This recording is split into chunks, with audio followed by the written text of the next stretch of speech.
မင်္ဂလာပါဒီခေါင်းလုံးပန်းထိုးနည်းလေးတောင်းဆိုထားတဲ့သူတွေထိုးပြမယ်နော်အရင်ဆုံး magic ring လုပ်မယ် magic ring လုပ်ပြီးတော့အဲ့ဒီမှာတိုက်တို8ချက်ထိုးမယ်နော်တိုက်တို8ချက်ထိုးပါမယ်ချီရတော့ make a map for ply ကို 3mm နဲ့ထိုးထားတယ်နော်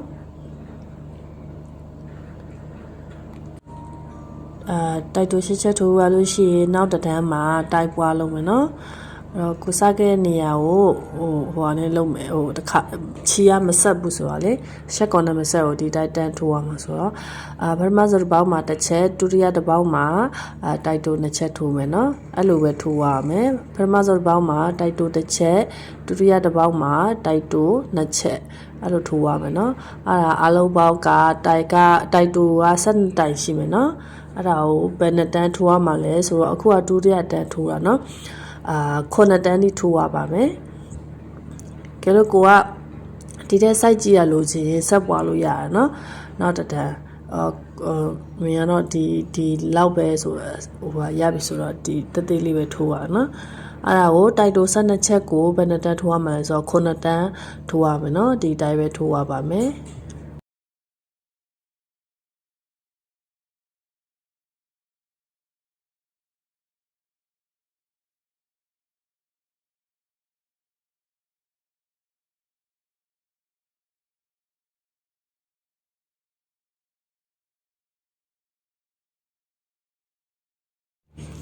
ကိုနှစ်တန်းထိုးပြီးသွားတဲ့အခါကျရင်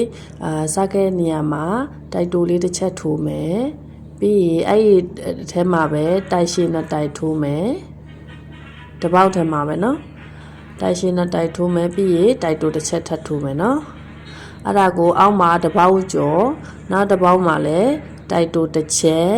တိုက်ရှည်2ချက်ပြီးတိုက်တိုတစ်ချက်နော်ဒီဟာအကားလေးထိုးတာနော်အောက်နာအကားလေးထိုးတာ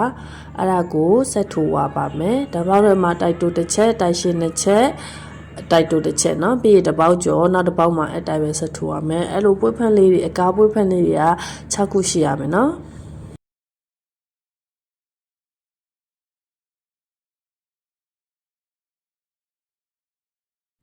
6ခုပြီးသွားတဲ့ခါကျရင်ကိုစားခဲ့တဲ့နေရာမှာ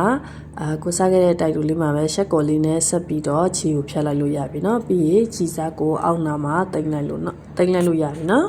အဲ့ဒါဆိုပွင့်လေးရပါပြီအဲ့ဒါကိုဘယ်နှပွင့်ထိုးရမှာဆိုတော့2ပွင့်ပေါ့เนาะ2ပွင့်ထိုးလာလိုက်เนาะ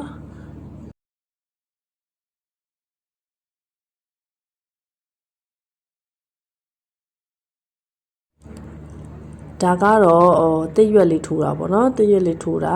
အဲ့ဒါကိုဟိုဟာလေးတွေဖွတ်မီလေးထိုးရမယ်နော်ဖွတ်မီ16ချက်ထိုးရပါမယ်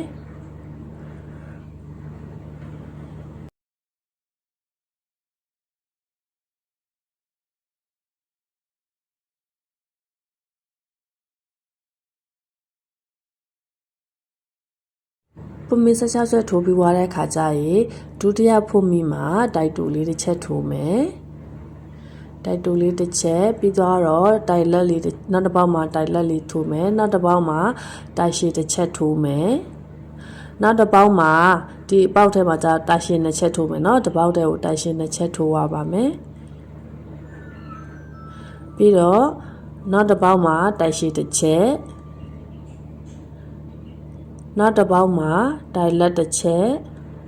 နောက်တစ်ပေါက်မှာတိုက်တိုတစ်ချက်အဲ့မှာအောက်မှာဒါဖွတ်မီ9ခုပေါ်မှာထိုးတာပေါ့နော်ပြီးသွားတဲ့ခါကျရင်ဒီလေးမှာရှက်ကော်လေးတစ်ချက်ထိုးမယ်နော်ပြီးတော့ဒီမှာကျတော့ခုနထိုးခဲ့တဲ့တိုင်ပြထိုးရမယ်တစ်ပေါက်မှာတိုက်တိုတစ်ချက်နောက်တစ်ပေါက်မှာတိုက်လက်တစ်ချက်ထိုးမယ်နောက်တစ်ပေါက်မှာတိုက်ရှည်လေးတစ်ချက်ထိုးမယ်နောက်တစ်ပေါက်မှာ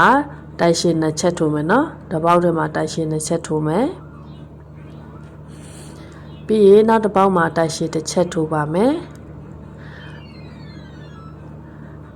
ပြီးရင်နောက်တစ်ပေါက်မှာတိုက်လက်တစ်ချက်ထိုးမယ်နော်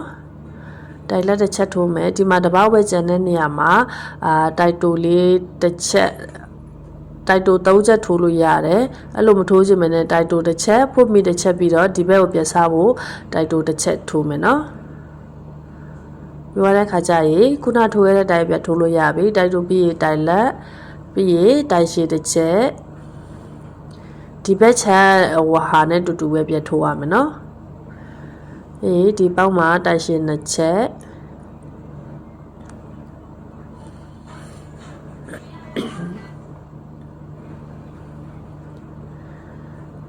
တိုင်ရှည်2ချက်ထိုးသွားရှင်နောက်တစ်ပေါက်မှာတိုင်ရှည်တစ်ချက်ပြီးရင်တိုင်လက်တစ်ချက်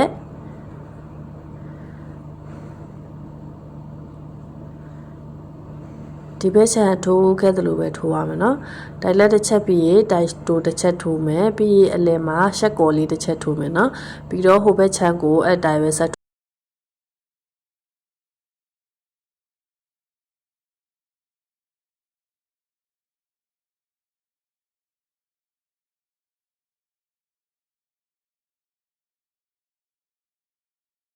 ပြောလို့ရှိရင်ကိုစားခဲ့တဲ့နေရာမှာပဲရှက်ကော်လေးနဲ့ဆက်ပြီးတော့ဟိုလုံးမယ်နော်ခြေစားကိုဖြတ်လိုက်မယ်ပြီးခြေစားတိတ်မယ်နော်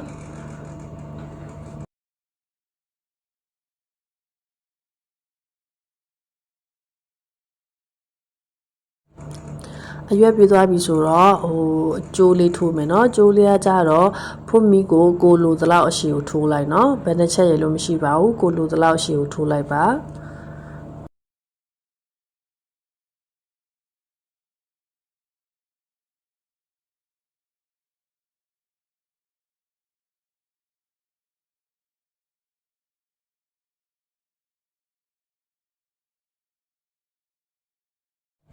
ထိုးပြီးသွားတဲ့ခါကျရင်ခြေစားကိုဖြတ်ပြီးတော့အဲ့ဒီတိတ်ရွက်အလယ်မှာကိုကထိုးမယ်ပေါ့နော်အဲ့ဒါကိုဘယ်နေရာမှာလဲဆိုတော့ရှက်ကော်လှုပ်ထားတဲ့နေရာမှာခြေကိုယူပြီးတော့အဲ့ထဲကိုဆွဲသွင်းမယ်ပေါ့နော်နည်းနည်းတော့ခက်လိုက်မယ်ဒါပေမဲ့လှုပ်ရနော်အဲ့လိုလှုပ်ပြီးသွားတဲ့ခါကိုလိုသလောက်အရှည်ကိုထိုးပါပေါ့နော်ပြီးရင်ဒီပန်းပွေးကိုဆက်မယ်ပေါ့နော်ဒီကျိုးလေးနဲ့ပန်းမွေးအလဲမှာအဲ့နှစ်ပဲချီကိုဆွဲယူလိုက်ရပေါ့နော်ဒီတဲကိုအဲ့မှာအပေါက်လေးရှိရယ်ပြီးတော့ချီကိုဒီမှာအောက်ဆုံးနှမ်းမှာထုံလိုက်မယ်နော်ချီစားထွက်နေတာရှည်နေတယ်ဆိုရင်အဲ့ဒါကိုနည်းနည်းညှက်လိုက်နော်